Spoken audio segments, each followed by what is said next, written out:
Hi everyone, Mike Evans from the Australian Security Academy, and welcome to the weekly live stream where all the people involved in it get excited about taking statements and writing reports in investigations. Now that's really weird, isn't it? This week, a lady put in her statement and opinion, and the investigator accepted it. Now why? Well, this lady happened to be from an organisation that she was president of for 11 years, that she was the winning person for 4 years outside of that presidency of the major award in that organisation. She's the world's expert on that product that organisation has, and she's recognised as authority within the industry. She's basically a lay expert. Now, she's from the Dole and Friendship Society. Now, there's no degree in Doles and Friendship. So her opinion as a lay expert was accepted into that statement and will be accepted into the matter that was under investigation. Isn't that great? Well, that's what happens sometimes in investigations. Lay experts, well, we can listen to what they have to say. So this week we've got an action-packed program, so I'm going to get straight into it. There's big news this week out of New South Wales and Victoria, and the big news is eye care, and it's going to be a looming financial disaster, has been claimed by Four Corners and The Age. Now, in those reports, they're saying that eye care is a $60 billion a year workers' compensation gravy train in New South Wales. And that's what workers' compensation is valued at. Now, I looked at that and I thought, well, hang on, where did they get that figure from? Because they say it's worth $60 billion and half of it, 50%, is out of New South Wales and Victoria. Well, New South Wales and Victoria both have $3 billion a year in collected premiums from employers for workers' compensation. So that makes $6 billion. Where's the other 54 come from? It certainly doesn't come from South Australia, Tasmania, Western Australia, National Northern Territory, the ACT, and the Workers' Comcare scheme federally for public servants. So I think that's been inflated for some reason by Four Corners and The Age, and they need to explain that. Nevertheless, eye care is in serious trouble. It's a system that's 5 years old. They brought it in as a lovey-dovey system that says everybody that puts in a workers' compensation claim, we're going to give them 80% of their pay and we're going to believe them. There's no such thing as fraud in workers' compensation. So everybody gets their claim paid. We're not even going to investigate it. And that's what happened, and that's why they're going broke now. So they did that, and then they got their snouts in the trough with the executives as far as pays go, and they've got salaries that are inflated, that don't match the work they do. They've got three people there on $666,000 a year in eye care, New South Wales, earning that, and several on $300,000 a year within that system. Those snouts are firmly in the trough and they've been milking it, and it's going broke. So they will revert back to the system that works, such as in South Australia, Tasmania, Western Australia, New South Wales, and Northern Territory and the ACT, where they actually investigate claims and they pay genuine claims and they don't pay fraudulent attempted claims. So eye care, they've got a lot to sort out there. Got to get straight into this one this week as it flows on nicely from last week. It's like I said last week, it's probably one of my favourite parts of what we do here in this weekly live stream.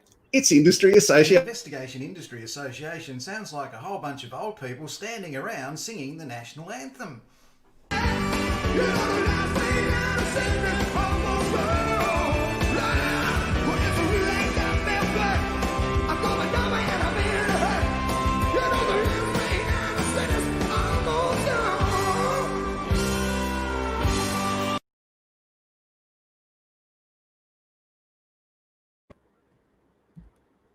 Well, last week I told you about ASIL and MSS a couple of years back. They wanted to get a nationally recognised licence in every state and territory, one licence for security guards throughout Australia. Now, they tried that, and the reason they wanted that was to make it easy and seamless to transfer between states for organisations who needed extra security guards over there for the footy or for the Olympic Games or whatever. That's what they said. But when I went deep into it and you watched the video, you saw that the four biggest security firms in Australia are owned by China and India. Now, in China and India, you don't get free money from the government, but in Australia you do. So that's why they wanted to buy our biggest security firms, and they did. Now, ASIAL is supposed to be the peak body for the security firms in Australia, are actually the brokers of those sales. So ASIAL are a very powerful organisation because they charge those people memberships fees that are really expensive, and they pay them. So ASIAL looks after the big end of town. Now, the problem with that is when they subcontract out that contract that they've won and don't monitor it, you end up with a situation that happened in Melbourne a couple of weeks ago, where the security guards were the spreaders of the COVID-19 disease throughout Melbourne. Now, that's directly linked through subcontracting of security guards from the top owners down to the bottom end, where it gets cheaper and cheaper and cheaper, and they have subcontracting arrangements. Now, this week in New South Wales, the head of the Security Licensing Enforcement Directorate put up on LinkedIn a presentation he made 5 years ago in relation to subcontracting out of won tenders. And this man is a very powerful man and a very good speaker too. He is in charge of the security licensing in New South Wales. And he said, these are the rules and this is what it's all about. And his presentation from Cameron Smith on LinkedIn, it's 5 years old, basically said, this is, I'm reminding you about 2015, and the webinar explained the industry legislation and transparency and subcontracting and responsibilities, and that's what he said. And he was genuine about that 5 years ago because that's what he knew. Very nice man, very powerful position, but he is out of touch with what ASIAL are doing as the brokers to foreign ownership of big security firms in Australia. He is unaware that these big security firms have bought out those Australian ones, and they don't give a stuff about accountability and liability and non-compliance of subcontractors. They just get in and start subcontracting it out and banking most of the money that they got paid up front for it. So Cameron, mate, you've got to get in touch with what's happening in reality in New South Wales and Australia in relation to subcontracting out of one government tenders for airports, ports, whatever they are. It's got to be enforced. Now, the problem that he had when he put that up on LinkedIn, some idiot asked a question underneath where he posted that. And this is the question. Someone said, thanks, Cameron. Can you provide specific examples of where what you said has been enforced over the past 5 years?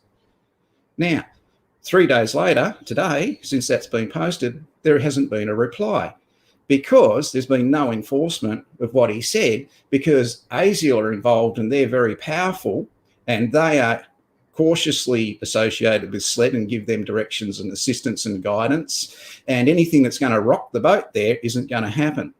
What's changed in those 5 years since that presentation is the foreign ownership of security companies in Australia. What you learnt last week in this presentation was what keeps them from owning every security company and investigation agency in Australia is state licensing. They don't get that. They don't understand that. If they had one license for the whole of Australia, then that would help them take over the Australian security industry. They don't follow their compliance regulations that are not enforced and that are 5 years old and put up on LinkedIn as 5 years old. They're not current with what's happening today in the security industry. It's time to get a little bit more up to date. It's time to get current with what's happening, and it's time for enforcement. That's my opinion on this, what's happened in the security industry associations this week. There are security industry associations that do a great job in New South Wales at the moment. They need to get a little bit more up to date. Moving right along now, people, we're coming to one of my favourite parts of our Friday presentation, this one. So let's stay together.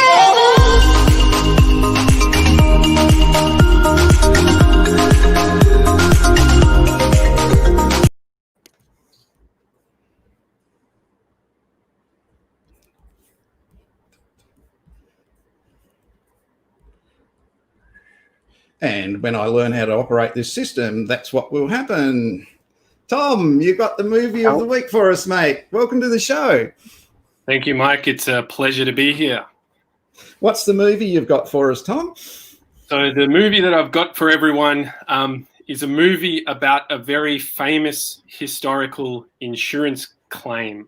And the movie is called Bell from the year 2013. It's available on Netflix. At the center of this movie is a true historical event, which is called the Zong Massacre. what happened was there was a British slave ship that was traveling through the West Indies. It had about 130 slaves aboard, and the crew missailed the ship. They got lost, and they were worried we're not going to have enough water to survive. So what they did was they actually threw all of the slaves into the water, and they unfortunately perished.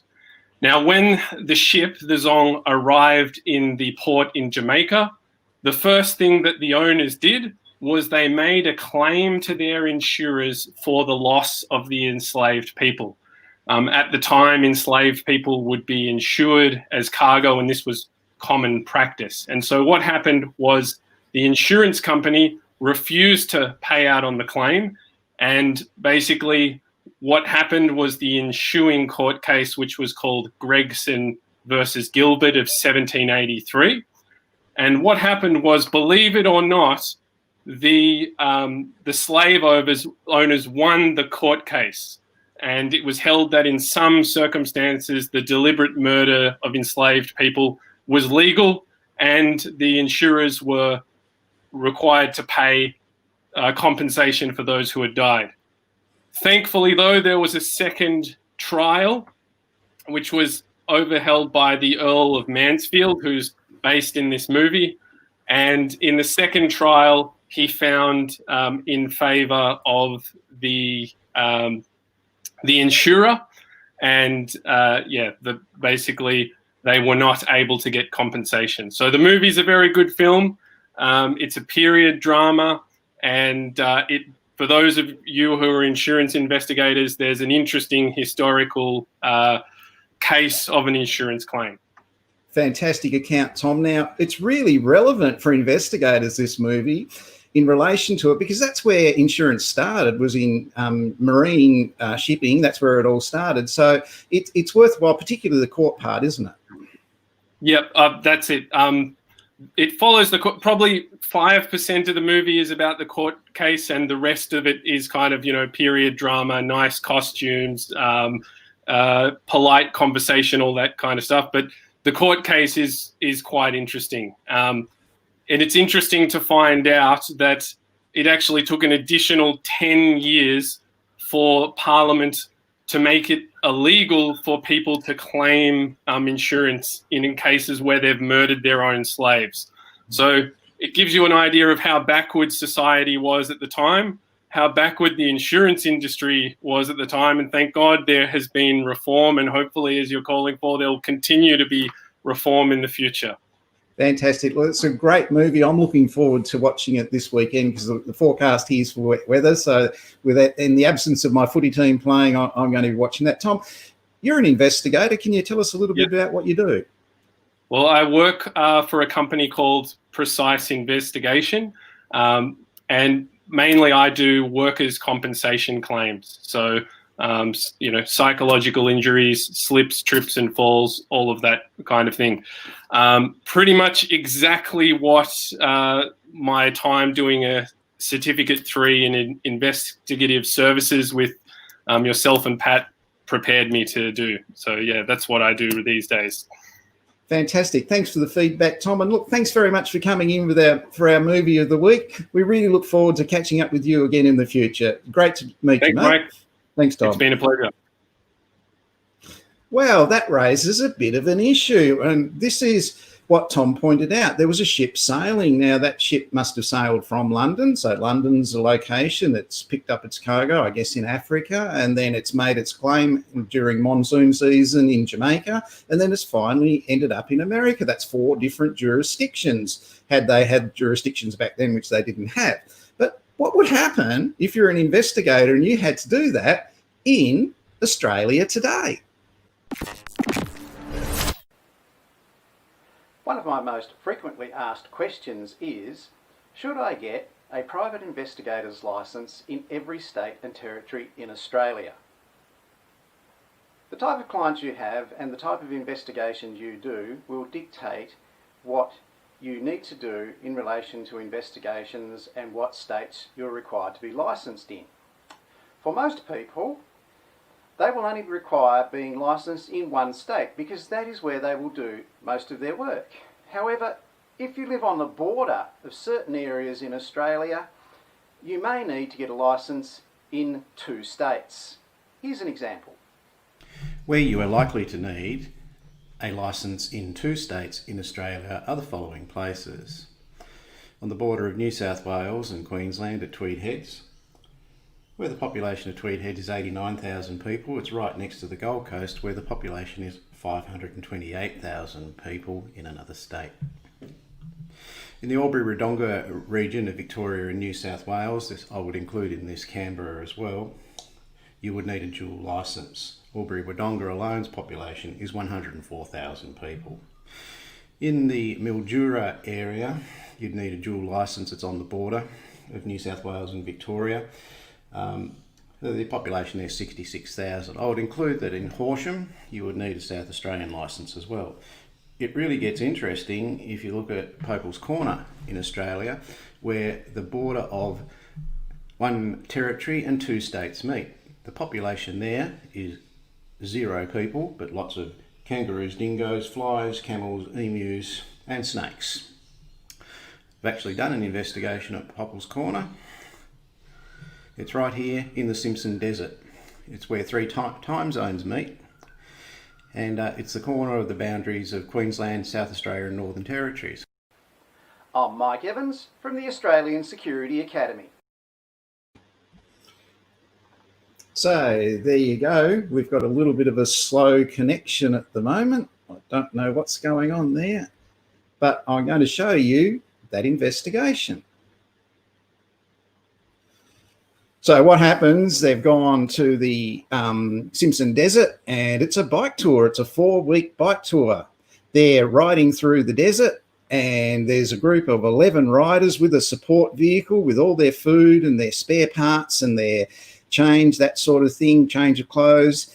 And the reason they've gone there is the desert has over 1,000 sand dunes that they can ride their motorbikes along and they can hoon around and have a lot of fun and get some air and film themselves with their GoPros and just do generally what people want to do who go on bike riding tours that go for 4 weeks. Now this one, 2 weeks into it, nothing could possibly go wrong. One guy's riding along the big sand dune like this, nothing could go wrong, and suddenly he comes off and breaks his leg.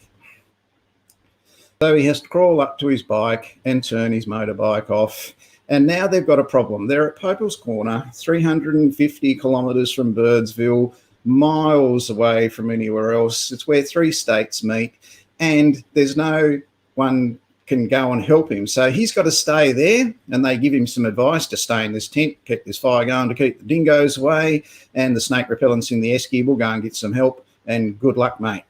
They couldn't take him with him because he wouldn't fit in the support car with the food and everything else. So they've travelled so they can radio for help. The flying doctor can't get in. They could land, but they can't take off on the sand dunes, and the Westpac helicopter would have to refuel 4 times. The only way they could get into him, and they did, was 2.5 days later. Queensland ambulance in a half-track truck went in and took him out. So that's how they got him out. My role in that was to investigate and speak to the witnesses that saw the accident and travel and try and find the scene. That was never, ever going to happen. So if I was in that situation, then I would have to have 3 licenses as a private investigator, one in the Northern Territory, one in South Australia, and one in Queensland. That's just how it would go if it happened at that exact spot. Fortunately, it happened in Queensland, and that was the only one I needed at the time. So yes, we do have interjurisdictional investigations, and if you are on one of those borders, my advice is do get that second license. Owners of private investigation agencies, they do have a license in every state and territory. That's part of their compliance that they do. I did promise earlier today that I would say good day to someone, and hi Kat, thanks for tuning in today, good to see you. Now, one of the things I've introduced this week is I thought some of the people were really starting to enjoy some of the sort of hints and tips we've been given. So we're going to give you some of the hints from our instructors.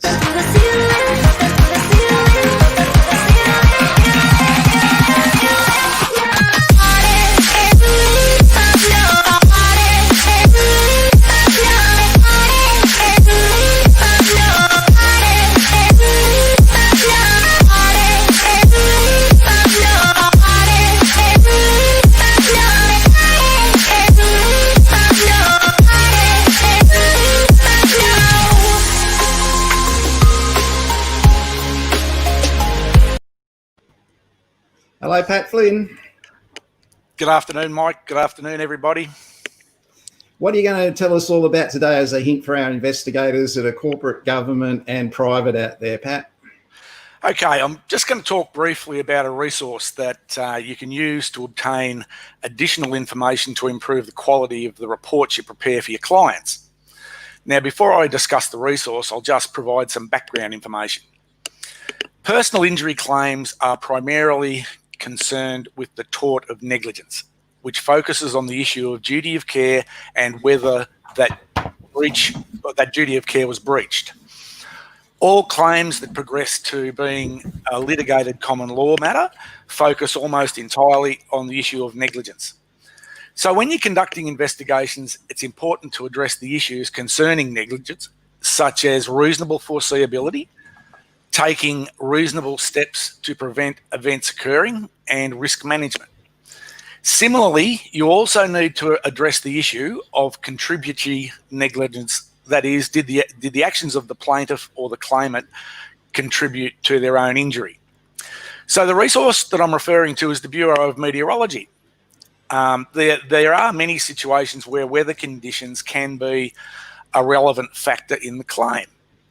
When you call the Bureau of Meteorology, there is one area that provides weather information specifically for insurance claims.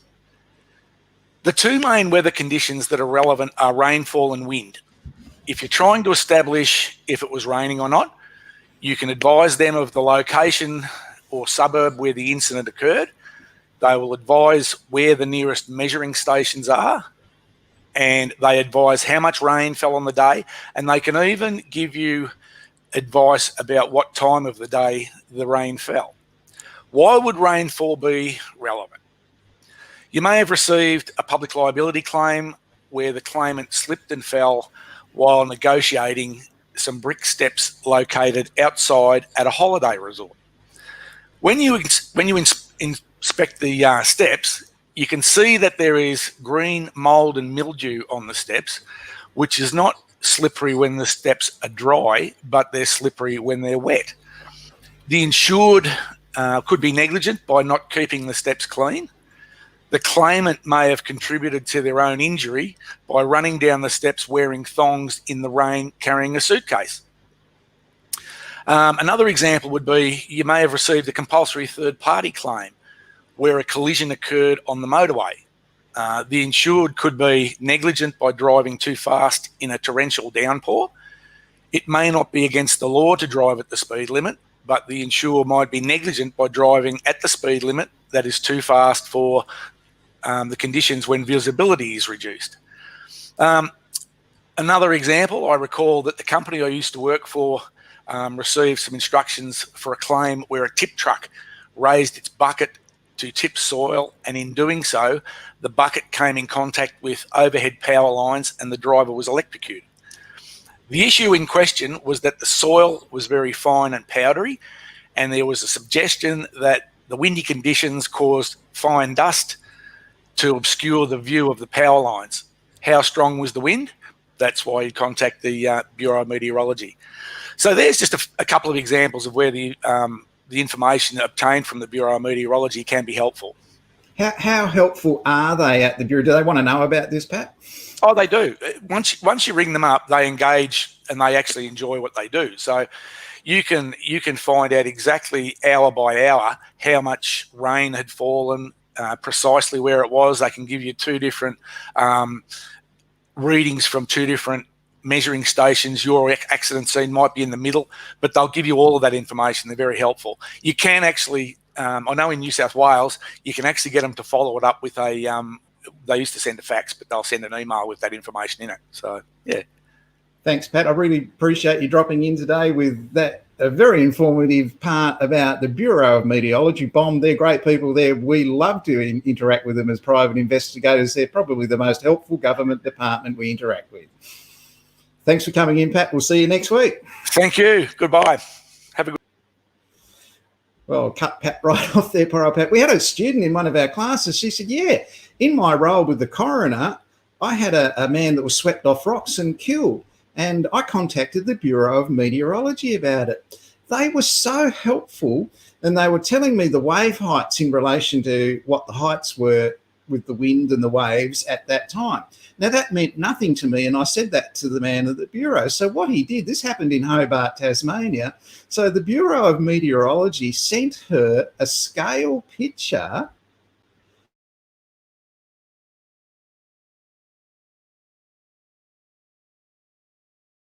and this picture is the wave heights of the Hobart Bridge.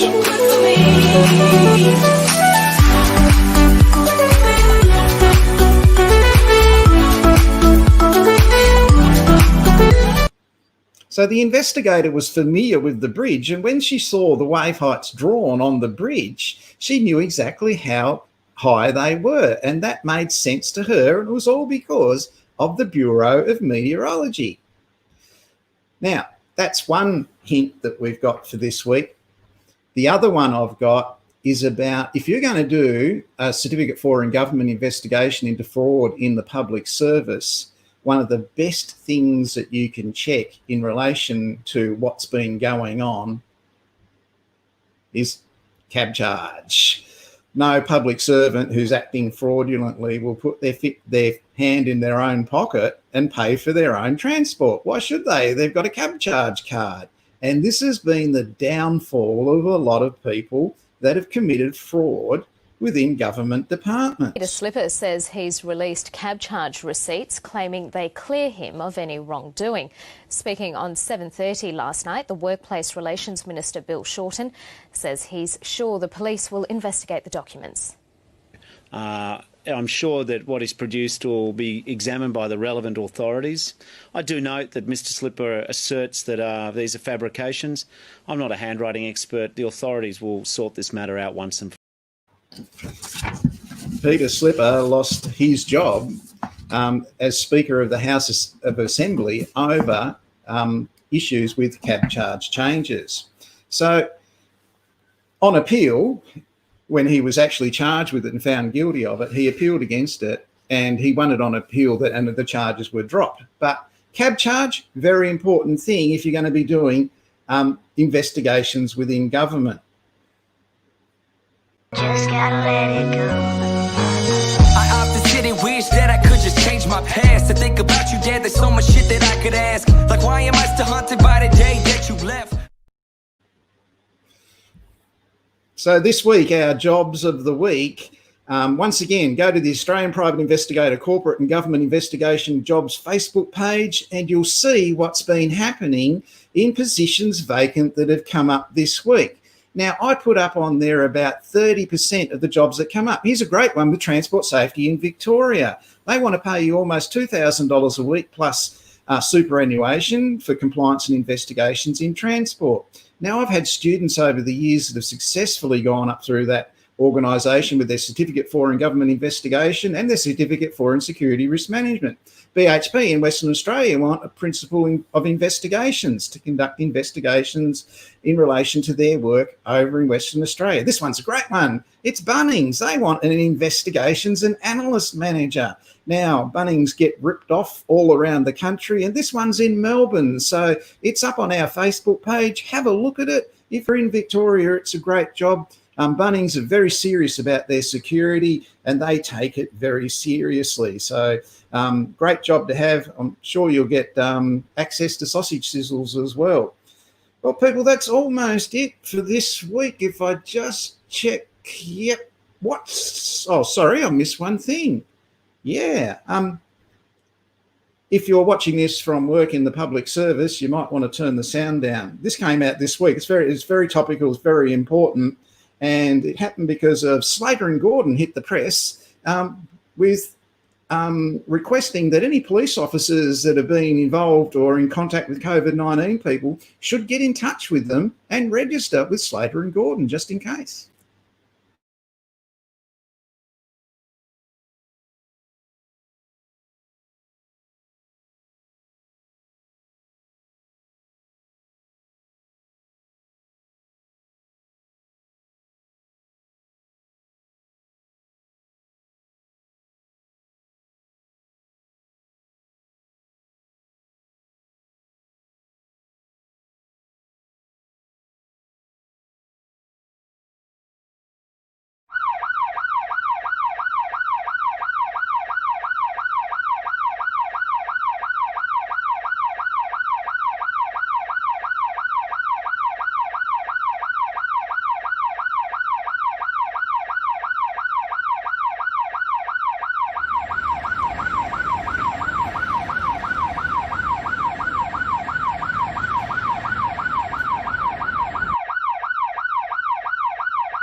Okay, so a director of a company can be charged with industrial manslaughter if someone dies as a result of an injury or disease that they get at work. Now, Slater and Gordon, are they ambulance chasing or are they right? The issue here is workers can refuse to work in a dangerous situation. That's a basic workplace health and safety right in Australia. Construction sites, forestry, fishing, that sort of thing. But how does that apply to police officers? How does that apply to soldiers? How does that apply to frontline medical staff, doctors, nurses? That's different. So whether the legislation had a pandemic in mind when they made it, or they have PPE that is suitable for that sort of thing, these are some of the issues that are going to come out. So whether Slater and Gordon are ambulance chasing or they're being informative for their potential clients in the future is something that's going to be decided in the future. So something to watch, what's happening with that. Now, I'd just like to thank all the nurses, doctors, police officers, ambulance and everybody else involved in health that's dealing with those difficult issues at the moment. They're doing a great job, I think. So people, that's the end of our program for this week. What's on next week? I'm ready, I'm ready, I'm ready, I'm ready.